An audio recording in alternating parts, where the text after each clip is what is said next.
नमस्कार। घुटनों में दर्द की समस्या ने समूचे मानव जीवन को एक तरीके से बहुत परेशान कर रखा है। घुटनों में दर्द के बहुत सारे मूल कारण होते हैं। मूल कारणों में पहला कारण है वजन का ज़्यादा हो जाना। दूसरा होता है व्यायाम बिल्कुल नहीं करना, या फिर जिन व्यायामों के करने से पैरों की मांसपेशियां मजबूत होती हैं वो व्यायाम नहीं करना। तीसरा होता है हमारी जो लगातार बदलती हुई जीवन शैली है। हम आधुनिक जीवन शैली में यापन तो कर रहे हैं, लेकिन उस जीवन शैली ने हमको बहुत सारे कुछ अभिशाप भी दिए हैं। उनमें से एक अभिशाप है घुटनों का दर्द। एक कारण और होता है जिसको सामान्य तौर पर लोग कहते हैं कि हेरिडिटरी प्रॉब्लम है, ये हमारी वंशानुगत रोग है, हमारे पूर्वजों को था इसलिए हमको भी है। लेकिन हेरिडिटरी जो रोग होते हैं उनमें जो जेनेटिक डिसऑर्डर्स होते हैं, जीन रिलेटेड या जीन पर ट्रेवल करने वाले डिसऑर्डर्स जो होते हैं वो तो माने जा सकते हैं, लेकिन घुटने में दर्द हेरिडिटरी होता है केवल जैसे गाउटी अर्थराइटिस हो या फिर रूमेटॉइड अर्थराइटिस हो। ऐसी अर्थराइटिस के केस में अगर घुटनों में दर्द आ रहा है तो उसको हेरिडिटरी के केस में रखा जा सकता है। लेकिन ना तो रूमेटॉइड अर्थराइटिस है, ना गाउटी मतलब ना यूरिक एसिड आपका बढ़ा हुआ है, उसके बाद वजन के वजह से अगर आपको दर्द आ रहा है तो इस दर्द का कारण आपका हेरिडिटरी या वंशानुगत नहीं माना जा सकता। आज हम बात करेंगे कि किस प्रकार आप इस घुटने के दर्द की समस्या से पूरे तरीके से निजात पा सकेंगे, और आपके लिए एक ऐसा पैकेज जिसमें आप घुटनों के दर्द के लिए घुटनों का व्यायाम करेंगे, साथ में आप अपने वजन को कम करने के लिए, क्योंकि सामान्य तौर पर ऐसा भी देखा गया है कि जब आप घुटनों के दर्द को दिखाने डॉक्टर के पास जाते हैं तो डॉक्टर आपको सलाह देते हैं कि 5-7-10 किलो वजन कम कर लीजिए। लेकिन वजन कम करने के लिए जो प्रयास आप करते हैं उस प्रयास में आपके घुटनों का दर्द बढ़ जाता है, क्योंकि वजन कम करने के लिए आप टहलते हैं या फिर जो व्यायाम करते हैं, आपको घुटनों के दर्द में वो व्यायाम करने थे कि नहीं करने थे, इसकी जानकारी की कमी की वजह से आप कुछ ऐसे व्यायाम कर लेते हैं जिसकी वजह से आपके घुटनों में दर्द बढ़ जाता है, और दर्द बढ़ता है तो आप सब कुछ छोड़ के फिर से बैठ जाते हो, तो वजन जो थोड़ा बहुत किलो 2 किलो कम होता है वो दोबारा से बढ़ जाता है और आपकी समस्या जहां की तहां बनी रहती है। तो आज हम बात करेंगे घुटनों के दर्द का व्यायाम जो है वो घुटनों के लिए व्यायाम प्लस घुटनों के दर्द में आप ऐसा कौन सा व्यायाम है जो वजन को कम करने के लिए करेंगे जिससे घुटनों में दर्द बढ़ेगा भी नहीं और आपका वजन बहुत आसानी से कम होता जाएगा। क्योंकि अगर आपके घुटनों में दर्द आया है तो पहला कारण होता है वजन आपका होना चाहिए था 62 किलो और हो गया है 82 किलो। तो जो वजन ज्यादा है वो ज्यादा वजन आप देखें, ये है घुटना।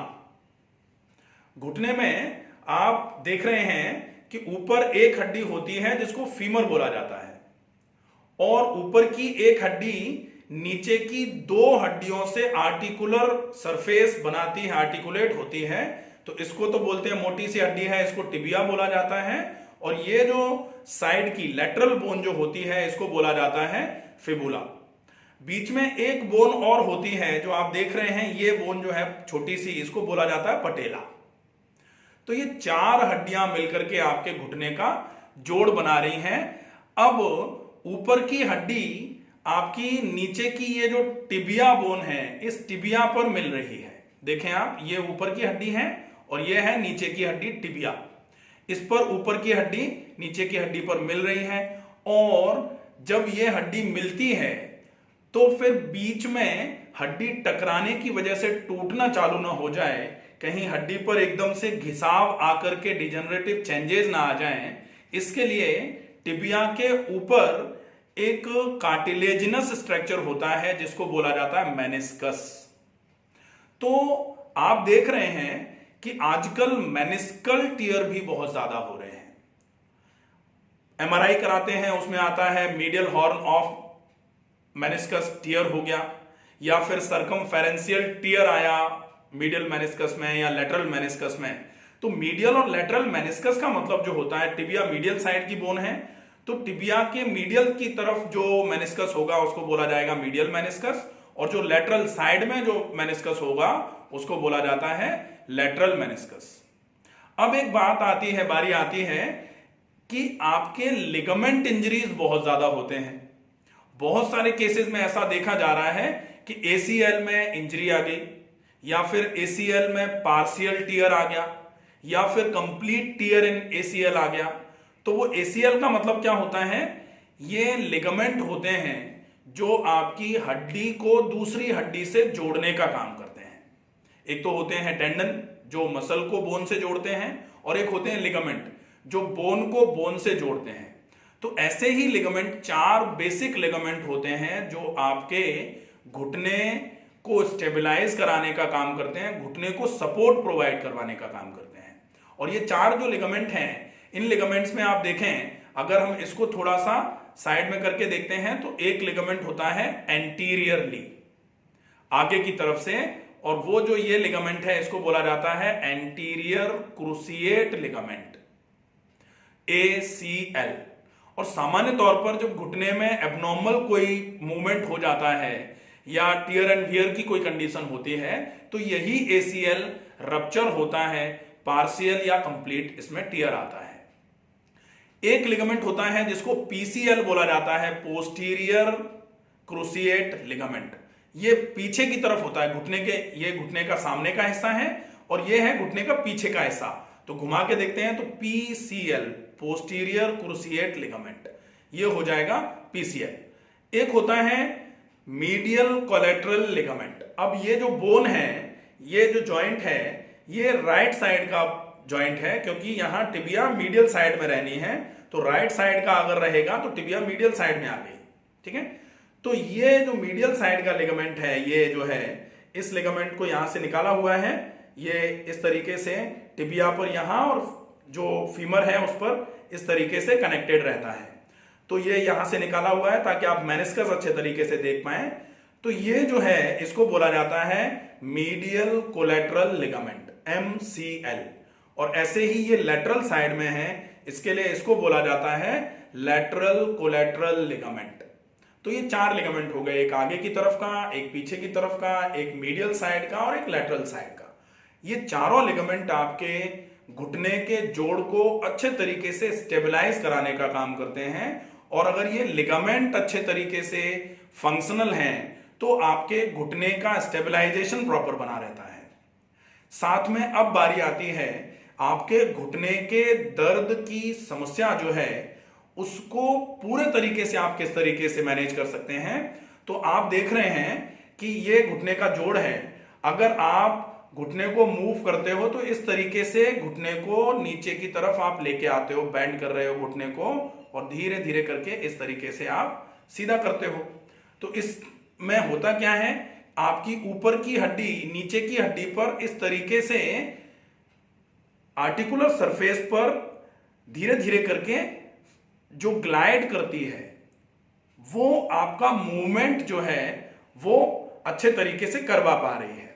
अगर इस बेंड की हुई हड्डी को, अगर ये जोड़ है, इसको हम जैसे मान लीजिए बैठे हुए हैं, हम कुर्सी पे बैठ गए, अब कुर्सी पे हम बैठे हैं तो ये हमारा ये पिंडली हो गई, ये घुटना हुआ और ये हमारी थाई है, ठीक है। अब हम जब खड़े होंगे तो ये जो मांसपेशी है, इस मांसपेशी पर बहुत जोर आता है, और वो जोर अगर वो मांसपेशी नहीं ले पा रही है तो ये हड्डी पर वजन डाल देगी, और हड्डी पर जैसे ही वजन पड़ेगा तो ये ऊपर की हड्डी इस नीचे वाली हड्डी पर प्रेशर डाल रही है, ये नीचे वाली हड्डी पर प्रेशर डाल रही है। तो ये जो मेनिस्कस है, धीरे धीरे करके ये मेनिस्कस धीरे ऐसे करके रगड़ते हुए, ये जो रगड़ रहा है धीरे धीरे करके घिसना चालू हो जाता है।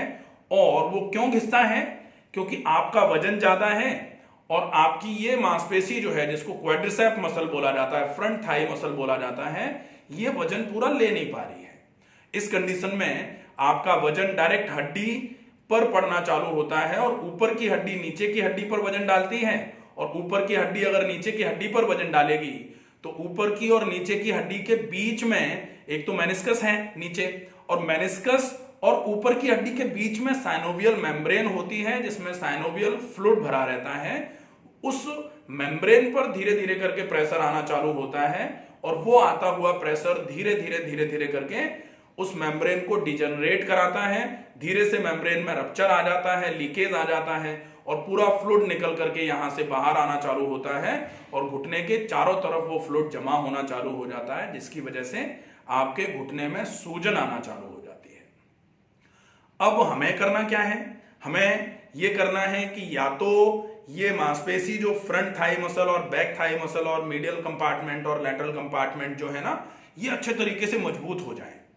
तो फिर मांसपेशियां वजन लेना चालू कर दें और मांसपेशियां जैसे जैसे वजन लेना चालू करेंगी वैसे वैसे करके आपके घुटने के दर्द में धीरे धीरे करके आराम मिलना चालू होगा, क्योंकि शरीर तो हमेशा ही अपने आप को सही करने का प्रयास करता है। गड़बड़ कब होती है कि जब शरीर तो सही करने का प्रयास कर रहा है लेकिन उससे ज्यादा तेज गति से आपके शरीर में नुकसान फैलता चला जा रहा है, तो आपके शरीर का सही करने का प्रयास धीरे धीरे करके कमजोर पड़ जाता है और आपके शरीर में रोग के फैलने की दर बढ़ने की वजह से रोग अपना जो दायरा है वो बढ़ाता चला जाता है और रोग धीरे धीरे करके बढ़ता चला जाता है। तो आपको क्या करवाना है? धीरे धीरे करके पैरों की मांसपेशियों को मजबूत करने के लिए घुटनों का व्यायाम है, वो आपको पार्ट 2 जब बनाया जाएगा तो उसमें ये पार्ट 2 में पूरी एक्सरसाइजेज घुटने की किस तरीके से आपको करनी है कि घुटने की सारी मांसपेशियां बहुत अच्छे तरीके से मजबूत हो जाएं, उससे मांसपेशियां वजन लेना चालू कर दें तो हड्डियों पर वजन कम पड़े और हड्डियों पर कम वजन पड़ने की वजह से जो हड्डियों में डिजेनरेटिव चेंजेस आ रहे थे वो रुक जाए। ठीक है, एक तो ये हो जाएगा। अब दूसरी बारी आती है, दूसरा काम है हमारा कि मांसपेशियां जब तक मजबूत हो रही हैं तब तक हम कुछ ऐसा करें कि वजन भी ऊपर से नीचे की तरफ कम होना चालू हो जाए। जैसे कि जो घर बनाया जाता है, पिलर जो उसके बनाए जाते हैं वो मजबूत इसीलिए बनाए जाते हैं, जैसे मजबूत पिलर हैं तो उस पर आप 3 मंजिल 4 मंजिल चढ़ा लो, कोई दिक्कत नहीं आती। लेकिन अगर पिलर कमजोर हैं और आपने चौथी मंजिल के लिए छत डलवाई, पता लगा नीचे के पिलर बैठ गए तो चारों मंजिल धीरे धीरे करके नीचे आ गई। तो ठीक ऐसा ही होता है, पैर आपके पिलर हैं, अगर पिलर आपने मजबूत करे हुए हैं तो वजन अगर थोड़ा ज्यादा भी होगा तो भी पैरों की मांसपेशियां उस वजन को संभाल लेंगी। लेकिन अगर आप ऐसा करो कि पैर आपके बिल्कुल मजबूत हैं और फिर आपने जो आपका वजन है उसको भी मेंटेन करके रखा हुआ है, तो आंधी आ जाए तूफान आ जाए आपकी बिल्डिंग को कुछ भी नहीं होगा।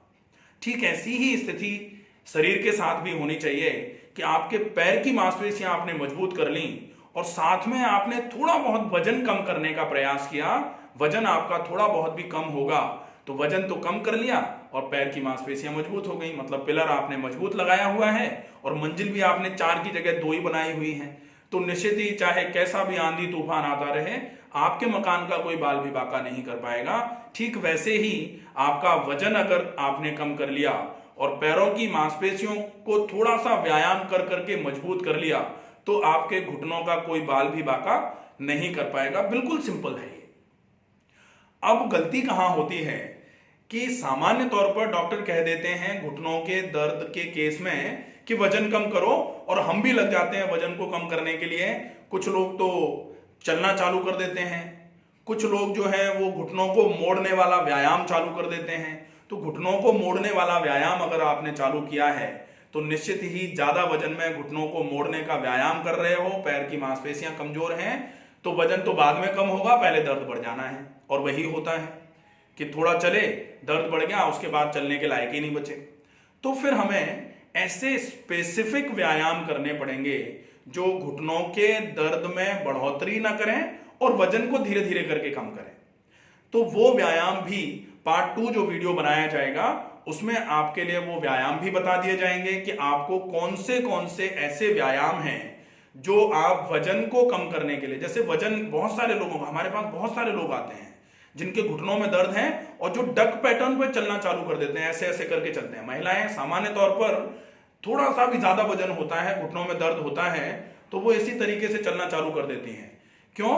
क्योंकि एक पैर पे वजन जाते ही उनको ऐसा लगता है कहीं गिर ना जाए, तो थोड़ा पीछे की तरफ शिफ्ट होके ऐसे होती हैं और फिर ऐसे करके ये पैटर्न आ जाता है चलने का। अगर ये पैटर्न चलने का आ गया है तो निश्चित ही आपको डिजेनरेटिव ग्रेड का ऑस्टियोआर्थराइटिस हो चुका है। अब आपको बहुत अच्छे तरीके से मेहनत करते हुए अपनी इस समस्या का जल्दी से जल्दी समाधान कर लेना चाहिए, नहीं तो फिर आपको टीकेआर की तरफ जाना पड़ेगा, टोटल नी रिप्लेसमेंट की तरफ जाना पड़ेगा।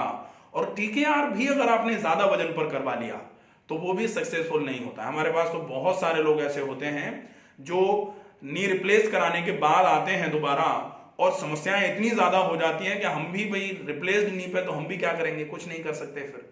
तो रिप्लेसमेंट अगर आपकी मजबूरी ही बन जाए, कराना ही पड़े, उसके पहले आप महीने भर 2 महीने प्रयास कर लो, क्योंकि जो हो गया वो तो हो ही गया है, अब उससे ज्यादा तो कुछ होना नहीं है। तो आप महीने 2 महीने कोशिश करके अपने वजन को कम करने का प्रयास करो। अगर ईश्वर ने थोड़ा बहुत भी साथ दिया तो वजन कम करते करते आपको हो सकता है, क्योंकि सामान्य तौर पर ऐसा देखा गया है कि वजन कम करने के लिए लोग आए और वजन महीने भर में 3 किलो 4 किलो 5 किलो भी अगर उन्होंने कम किया और साथ में जो घुटनों के व्यायाम करके पैरों की मांसपेशियों को मजबूत करने का काम किया, तो उनको बाद में चल के ऑपरेशन कराने की जरूरत ही नहीं पड़ी। लेकिन हम कोई ये गारंटी नहीं देते, ऐसा नहीं है कि अरे नहीं बिल्कुल आप आ जाओ हम गारंटी देते हैं बिल्कुल ठीक कर देंगे, ऐसा वाला काम नहीं है भाई। आपका ही इनपुट आपको आउटकम दिलवा पाएगा। हमारा तो केवल ये एक प्रयास हो सकता है कि हम आपको व्यायाम बताएं, क्योंकि व्यायाम तो आपको ही करने हैं, मांसपेशियां आपकी ही हैं। अगर हमारे व्यायाम करने से आपकी मांसपेशियां मजबूत हो सकती होती तो डेफिनेटली हम आपको आराम करा देते। लेकिन आपकी मेहनत ही आपको यहां फायदा दिलवाएगी। ज्यादा से ज्यादा अच्छे तरीके से कोशिश करके पैरों की मांसपेशियों का व्यायाम करके उनको मजबूत करने का काम अगर किया जाएगा, और साथ में आप वजन को कम करने के लिए कुछ सिंपल से ऐसे व्यायाम हैं जो कोई भी कर सकता है। महिलाओं का वजन अगर 110 किलो भी है, 120 किलो भी है और घुटनों में बहुत ज्यादा दर्द है, तो चलना तो खैर संभव ही नहीं होता। 110-20 किलो वजन हो गया, पेट एकदम से निकला हुआ है, चलने में एकदम से सांस भर जाती है, 10-20-50 मीटर चलने के बाद ही सांस भर जाएगी, बैठ जाएंगे। और 50 मीटर चलने से किसी का वजन कम नहीं होगा, यह बिल्कुल सर्वमान्य सत्य है। अगर कोई चाहे कि 120 किलो वजन है और हम चल के या ट्रेडमिल पर चल के अपने वजन को कम कर लेंगे तो घुटने मान लीजिए खत्म हो जाने हैं, कोई उपाय ही नहीं है। तो फिर ऐसे केस में क्या किया जाए? ऐसे केस में सीधे लेटकर करने वाले या फिर बैठकर करने वाले या पेट के बल लेटकर करने वाले कुछ ऐसे व्यायाम हैं जो ग्रेविटी एलिमिनेशन में होते हैं, जिसमें आपके घुटनों पर बिल्कुल भी जोर नहीं आएगा, घुटनों की हड्डियों पर बिल्कुल जोर नहीं आएगा। आप आराम से व्यायाम करिए, आपकी बीएमआर बढ़ेगी, आपके शरीर में से पसीना निकलना चालू हो जाएगा। आपके खाने के पचने की दर जब ज्यादा होती है तो धीरे धीरे करके शरीर में जो फैट आपके में जमा है वो धीरे धीरे करके कम होना चालू हो जाता है, आपके शरीर में से वजन निकलना चालू हो जाता है, शरीर हल्का फुल्का होना चालू हो जाता है, और साथ में आप अपने पैरों की मांसपेशियों को मजबूत करने वाला व्यायाम कर रहे हैं तो पैर की मांसपेशियां मजबूत हो जाती हैं, वजन को ढोने की क्षमता पैरों में ज्यादा आ जाती है, जिसकी वजह से आपके घुटनों में 100% अगर आपने अच्छे तरीके से मेहनत की तो निश्चित ही आपको फायदा जरूर मिलेगा। हमारे पास ऐसे केसेस आते हैं जिनको डॉक्टरों ने बोल रखा है कि आपको रिप्लेसमेंट कराना पड़ेगा, और जिन्होंने महीने 2 महीने के बाद की डेट भी ले रखी है और वो देखने के उद्देश्य से यहां आए और देखते देखते ही उनके घुटनों में आराम हो गया। क्योंकि अगर उन्होंने यहां आकर के जोड़ों के व्यायाम, घुटनों के मांसपेशियों को मजबूत करने के लिए, पैरों की मांसपेशियों को मजबूत करने के लिए व्यायाम किए और साथ में प्राकृतिक चिकित्सा, योग चिकित्सा, आहार चिकित्सा के माध्यम से अपने वजन को धीरे धीरे करके कम करने का प्रयास किया, और वो वजन जो है ना, थेरेप्यूटिक आसनास होते हैं, थेरेप्यूटिक एक्सरसाइजेज होती हैं जो सबके लिए एक जैसी नहीं होती। अगर सबके लिए एक जैसे व्यायाम बता दिए जाएं कि भाई आप भी कर लो, आप भी कर लो, सब कर लो, इसी से आराम हो जाएगा, तो स्पेसिफिक का फिर मतलब ही क्या होता है? स्पेसिफिक थेरेप्यूटिक आसन, स्पेसिफिक थेरेप्यूटिक एक्सरसाइजेज होती हैं। आपको वो एक्सरसाइजेज अच्छे तरीके से करनी है। कुछ कॉमन एक्सरसाइजेज जो होती हैं वो पार्ट 2 वीडियो जो बनाएंगे उसमें आपको बता देंगे कि कौन सी एक्सरसाइजेज है जो सभी कर सकते हैं। जो डायबिटीज है उस केस में भी कर सकते हैं, अगर आपको बीपी की समस्या है उस केस में भी कर सकते हैं, आपके घुटने में दर्द के लिए तो वो है ही, और आपके शरीर का वजन अगर बहुत ज्यादा है, फेफड़ों में कोई समस्या आ रही है, श्वसन की दर आपकी तेज हो गई है, ऐसी हर कंडीशन में आप उन व्यायामों को करके वजन को कम कर सकते हैं। वो व्यायाम आपको पार्ट 2 में बता दिए जाएंगे। तो ये हो जाती है घुटने की स्थिति। हम विशेष रूप से एक चीज का फॉलोअप जरूर करेंगे कि अगर घुटनों में दर्द आ गया है तो हमें सिंपल केवल पैरों की मांसपेशियों को मजबूत करना और वजन कम करना, ये दो चीजें हो जाती हैं जो हमें करनी ही पड़ेंगी। ये हमारे लिए कोई ऑप्शन में नहीं है, ये कंपल्सन में आ गया है। अब अगर आज हम कंपल्सन में ये चीजें नहीं कर पाएंगे रूटीन में, तो कल के लिए घुटने बदलवाने का भी जो आपके पास ऑप्शन होता है वो भी पूरे तरीके से कारगर सिद्ध नहीं हो पाएगा। इसलिए जिन लोगों को घुटनों में दर्द की समस्या है, और आज की स्थिति ऐसी है कि 5 लोग अगर घर में हैं तो 3 लोगों को घुटनों में दर्द की समस्याएं हैं। घुटनों में दर्द के रीजन मैंने पहले बताए ही हैं कि घुटनों में दर्द का जो कारण होता है वजन का बढ़ना होता है। आप व्यायाम अगर पैरों का नहीं कर रहे हैं, या फिर आप लैक ऑफ एक्सरसाइजेस ओवरऑल व्यायाम नहीं कर रहे हैं, या फिर आपकी जीवन शैली बहुत खराब है, या फिर आपको कोई ऐसा हेरेडिटरी रोग है जिसमें रोमेटॉइड आर्थराइटिस या गाउटी आर्थराइटिस आता है, ऐसे सारी कंडीशंस में आपका दर्द बढ़ना चालू हो जाता है। कुछ लोग ये कहते हैं कि जैसे मान लीजिए हमारा तो वजन ज्यादा है, इसकी वजह से हमारे दर्द है, लेकिन हमारे एक जानने वाले हैं उनका तो वजन बिल्कुल कम है, वो तो बिल्कुल दुबले पतले हैं, उनको घुटनों में दर्द है, उनका रीजन क्या है? तो फिर ये चीज जो पहले ही बताई गई कि घुटनों का दर्द वजन ज्यादा होने की वजह से तो होता ही है। मतलब अगर किसी का वजन ज्यादा है और पैरों की मांसपेशियां थोड़ी बहुत भी कमजोर हुई हैं तो दर्द तो कंपलसरी आना ही है।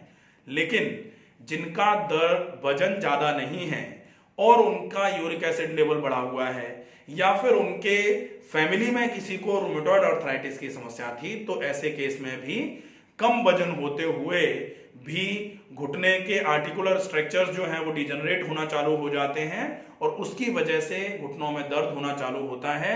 उस केस में आपको वजन कम करने की तो आवश्यकता नहीं है, लेकिन पैरों की मांसपेशियों को मजबूत करके जो हड्डियों पर वजन पड़ रहा है उस वजन को आप कम कर सकते हैं। मांसपेशियां जितनी मजबूत होंगी, हड्डियों पर वजन जितना कम पड़ेगा, तो डिजनरेटिव चेंजेस उतने धीरे धीरे करके कम होना चालू हो जाएंगे। साथ में जो आपकी प्रॉब्लम रही है, जो आपका मूल कारण रहा है, अगर यूरिक एसिड का ज्यादा होना मूल कारण था तो आपको यूरिक एसिड को कम करने का प्रयास करना पड़ेगा। अगर आपको आरए की प्रॉब्लम है, रूमेटॉइड आर्थराइटिस की प्रॉब्लम है, तो आपको अपने इम्यूनिटी को बैलेंस करना पड़ेगा, क्योंकि आरए जो है वो ऑटो इम्यून डिसऑर्डर है। तो ऐसे केस में आपको अपने शरीर की पूरी क्षमताएं अच्छे तरीके से बढ़ानी पड़ेंगी। साथ में पैरों की मांसपेशियों का व्यायाम करके आप इस कंडीशन में भी बहुत अच्छा आराम पा सकते हैं। आशा है ये वीडियो आपके लिए बहुत कारगर सिद्ध होगा। आप ये समझ गए होंगे कि चाहे घुटने का दर्द हो, चाहे वो मेनिस्कस में कोई प्रॉब्लम आ रही हो, चाहे वो ACL, PCL, MCL या LCL की कोई प्रॉब्लम हो, आपके घुटने में ACL टियर हो गया हो, कंप्लीट टियर हो गया हो, चाहे वो सर्कमफेरेंशियल टियर आया हो आपके मेनिस्कस में, या फिर आपका जो PCL या ACL है उसमें पार्शियल या कंप्लीट टियर आया हो, ऐसे केस में आप अगर इन एक्सरसाइजेस को करेंगे और आप अगर वजन को कम करने का प्रयास करेंगे, वो भी आप ऐसे कंडीशन में वजन को कम करने का प्रयास करेंगे जिससे आपके घुटने पर या घुटने के सराउंडिंग स्ट्रक्चर्स पर ज्यादा लोड ना पड़े, तो फिर आप अपनी इन समस्याओं में बहुत अच्छे तरीके से आराम पा पाएंगे। स्वस्थ रहें, सुरक्षित रहें, अपना ध्यान रखें, अपनों का ध्यान रखें। नमस्कार।